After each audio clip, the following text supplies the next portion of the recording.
I want to talk about something that most women are either completely grossed out by or generally ignore, and that is cervical mucus. And I get it, nobody's really told you why and how to pay attention to this stuff. It's not exactly dinner table conversation. But the thing is, if you are trying to get pregnant, this stuff is like gold when it comes to your fertility. If you're trying to conceive and you've wondered to yourself, am I timing sex correctly? Am I missing my fertile window? Or why does it feel like I'm doing everything right, but I'm still not getting results? Cervical mucus is the tool that your body gives you every single cycle, completely free, that tells you when you are fertile and when having sex is most likely to lead to pregnancy. So in this video, I'm going to walk you through what cervical mucus is, what its job is in your body and in your fertility overall, how it changes across cycles, how to look for it, what the different types mean, and how to use it to nail that fertile window. Excuse the pun. By the end of this video, you should feel confident using cervical mucus to time intercourse correctly, without any guesswork, without any stress, and better than any app ever could. Let's get into it. So I think a good place to start off is discussing what cervical mucus actually is. And like I said in the beginning, it's not gross, it's not disgusting, but I can understand that if you've been raised to believe it is, you can feel a little bit uneasy or awkward towards it. And I'm hoping that by the end of this video, you're actually going to embrace that you have it. But what it is a mucousy fluid that is secreted by specialized glands inside of the vagina. And these glands are called crypts. And its function is to protect you from any foreign unknown substances when you're not fertile and to help you get pregnant when you are. And as like most things in your body, it is under hormonal control. So as your hormones fluctuate throughout your cycle, this leads to a change in the presentation and presence of your cervical mucus. But before I get into that, I just want to go through the main functions of cervical mucus, because that is going to help you understand why it changes throughout the cycle. So number one, it is a protector of the uterus, and it tries to keep things out that shouldn't be in there when you're not fertile. So think about it as your uterus's bouncer. When you're not in your fertile time, the cervix wants to be closed and the uterus wants to keep sperm, foreign things, pathogens, viruses, bacteria, anything that could disrupt the microbiome or cause infection or anything out. To do this, it has to take on a certain characteristic. And the umbrella term for this type of characteristic is non-fertile cervical mucus, because it's there in your non-fertile time. But then when things change and your mucus becomes fertile, it takes on a number of other functions. So function number 2 is that it protects and nourishes sperm. The vagina is innately a pretty inhospitable, hostile environment. And it's made that way for a reason, to prevent opportunistic bacteria and stuff from growing and proliferating and causing infections and all of that kind of stuff. But the problem is that is also quite damaging to sperm. When you introduce fertile cervical mucus, however, what it does is it alkalinizes the vagina and makes the vagina a lot more sperm friendly. And it also nourishes the sperm. So the sperm is able to live for a lot longer in the vagina. Function number 3 is that it helps sperm move. So when cervical mucus becomes fertile, it changes its consistency to one that is quite slippery and stretchy. And what happens then is inside the mucus, these little channels form, like little micro channels. And what this does is it actually directs and helps sperm move from the vagina through the cervix into the uterus, which is then where it can eventually get into contact with an egg once it gets ovulated. Function number 4 is it acts as a filter to sperm that is genetically not great. So if there is an issue with motility, if the sperm are damaged or particularly weak, this mucus helps to filter that out, which then means that the stronger, better looking, healthier sperm are the ones that make it through the cervix into the uterus, and those are the ones that can potentially come into contact with an egg. So what cervical mucus is actually doing is looking out for the genetic health of your future baby. Function number 5 is it extends your fertile window. So as I mentioned briefly earlier, women can only get pregnant once she's ovulated. The problem with that though is that that egg has a very, very small lifespan once it's been ovulated of around 24 hours. If sperm does not come into contact with that egg within those 24 hours, that cycle is a bust because that egg is going to become non-viable and essentially die off. And then after that, no pregnancy is possible. And so then that cycle is out and you'll have to wait for the next cycle when a new egg is ovulated. 24 hours is actually a very, very small window. Not everybody is sitting around with their partners at home waiting for this egg to be ovulated. If that is you, fantastic. But in today's day and age, people are traveling. People might not be in the mood for sex at a particular time. They might have family over. There could be all kinds of things that are stopping people from having sex on the day of ovulation. But fertile cervical mucus makes it so that you don't have to have sex on that day. You can have sex a couple of days before because with the presence of fertile cervical mucus, sperm has a place to live. And like I said, it's nourished, it's protected, and it can stay alive and viable for a few days. And we generally say it can stay alive for up to 5 days. So that extends your fertile window, the time that you can get pregnant, from 1 day, 1 24-hour period when ovulation happens, to now the day of ovulation, but also 5 days leading up to that. So your window, your fertile window, has gone from 1 day to essentially 6 days, which makes it a lot easier to make sure that you're having sex in those 6 days. And the chances of getting pregnant are still really high, which is amazing.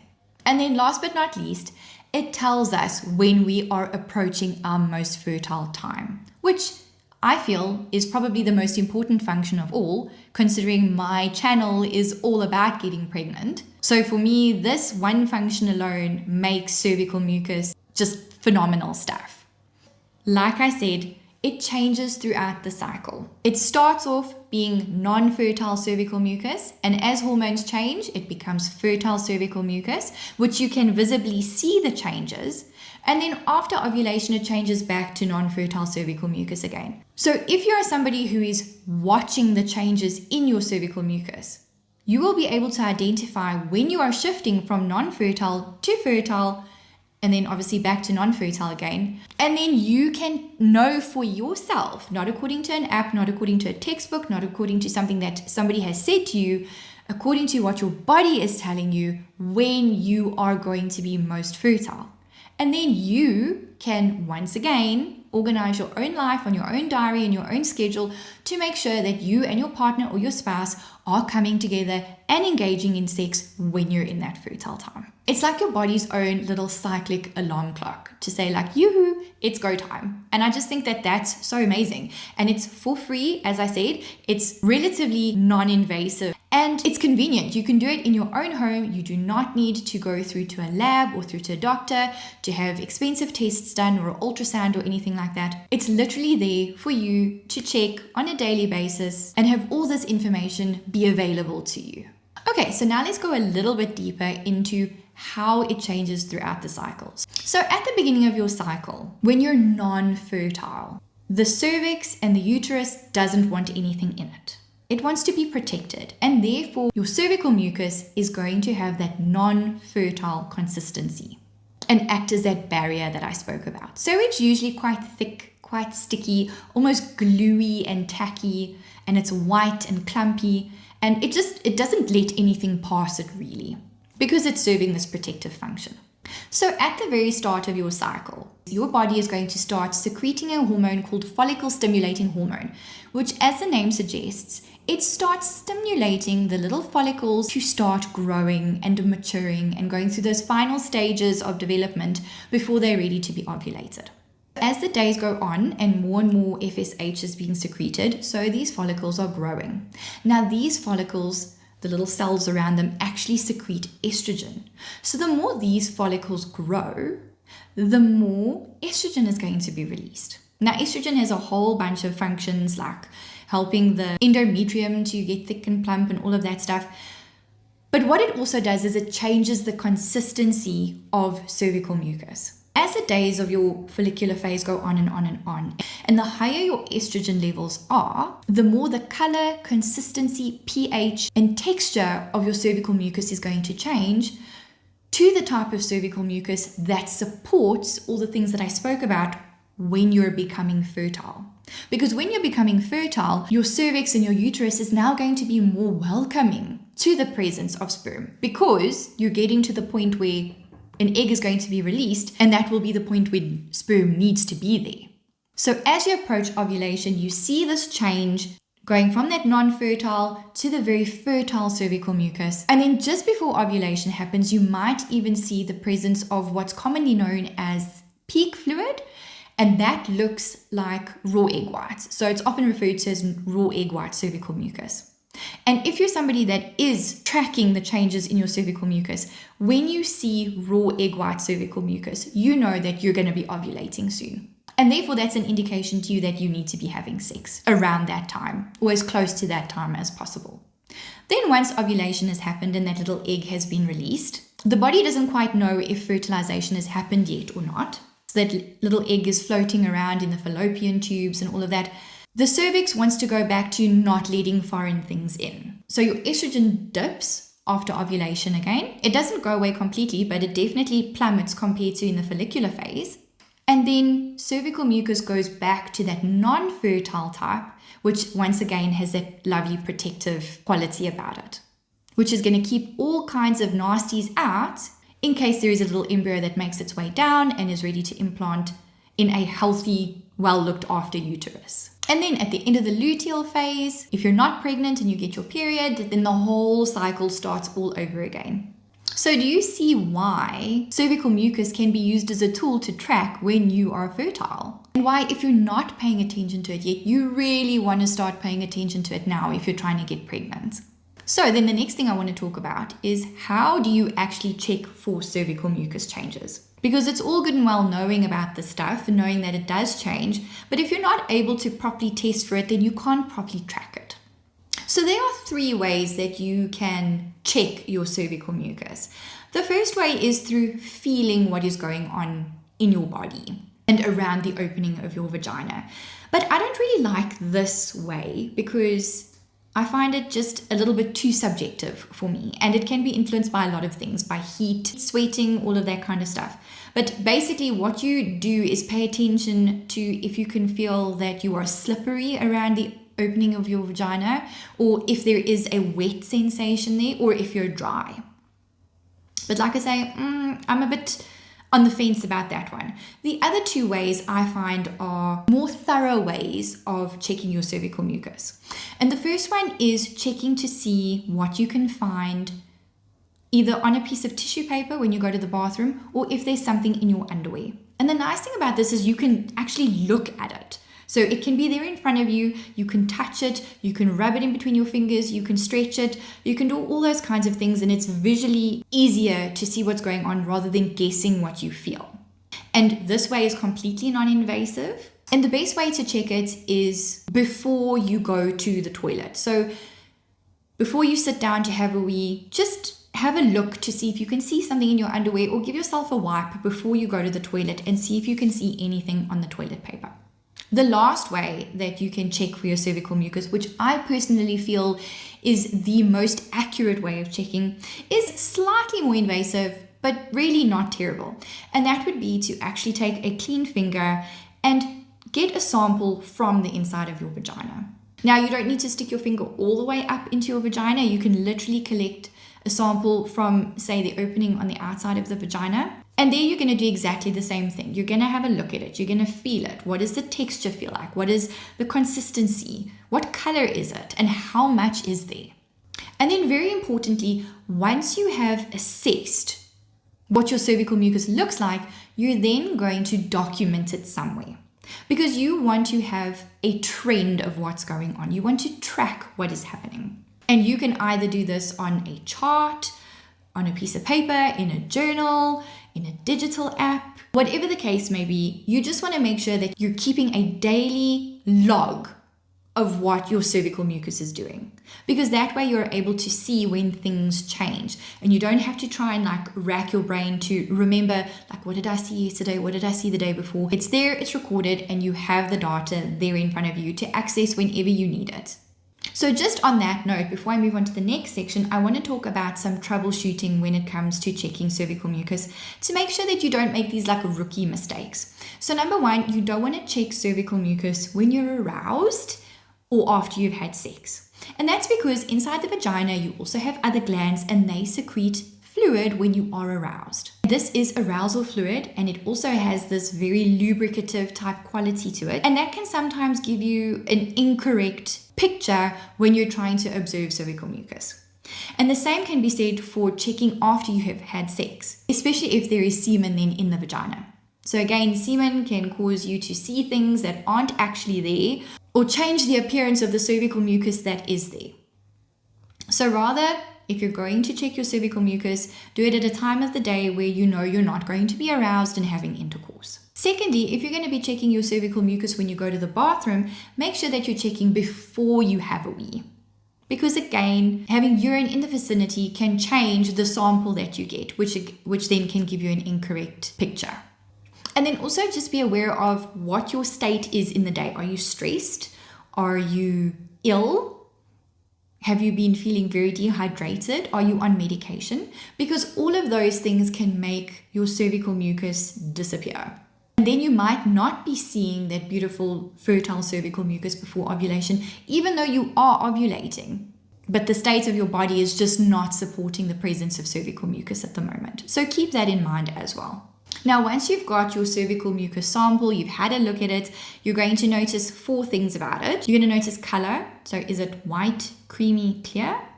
You're going to look at texture. Is it creamy and clumpy, or is it thin and smooth?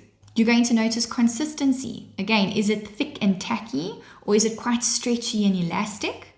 And lastly, you're going to look at amount. So is there anything there at all? Because you can have completely dry days.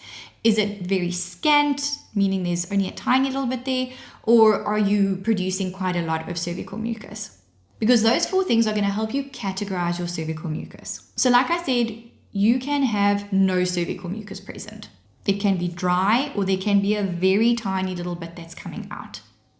If that's what you see, that is non-fertile cervical mucus. If you're seeing white, sticky, creamy, thick cervical mucus, that is also non-fertile cervical mucus. If you see mucus that is now cloudy and a little bit more fluid, almost like lotion, it's easier to rub in between your fingers and the volume is increasing, that we call transition fluid. So it's not fertile cervical mucus, but it's changing from non-fertile. So this is when you really want to start paying attention, because now you can notice that you are getting closer to your fertile window because your mucus is transitioning from non-fertile to something that is slightly more fertile. Then if you see mucus that is clear, runny, watery, and very slippery, that is fertile cervical mucus. And for some women, this is the only fertile cervical mucus that they get. It doesn't really progress to that egg white cervical mucus that I was talking about, but it's okay because this is still considered fertile cervical mucus. And if this is what you're seeing, this is when you should be engaging in sex regularly. For the women that do get that beautiful egg white cervical mucus, it literally looks like raw egg white. It is clear, it's very slippery, it's very runny, and you can actually open and close your fingers and you'll see strands of it like stretch in between your fingers. And that lovely elastic property is then what I spoke about that helps support and protect and transport the sperm cells where they need to go. It might sound a little confusing in the beginning, but the more comfortable and confident you get with looking at your cervical mucus, the sooner you'll be able to see these very subtle changes, and the more confident you will be at picking up when you are going into your fertile window. And if you're able to do that, then I feel that this video was a success and I have achieved my goal. And I really hope that you do get to that point, because knowing when to time sex can really be the game changer when it comes to whether or not you're getting pregnant in a cycle. Now, while cervical mucus is my favorite biomarker to pay attention to when it comes to tracking your cycle, there are a few others, and paying attention to those can just help paint a much more thorough picture of what is going on in your fertility and your overall health and what's happening in different parts of your cycle. And if you're interested in learning about that, then I'd recommend this video that YouTube is recommending, because in it, I'm going to go through the biomarkers that are present throughout your menstrual cycle and how to track them. Thank you so much for watching this video. I hope you learned a lot, and I'll see you in the next one. Bye.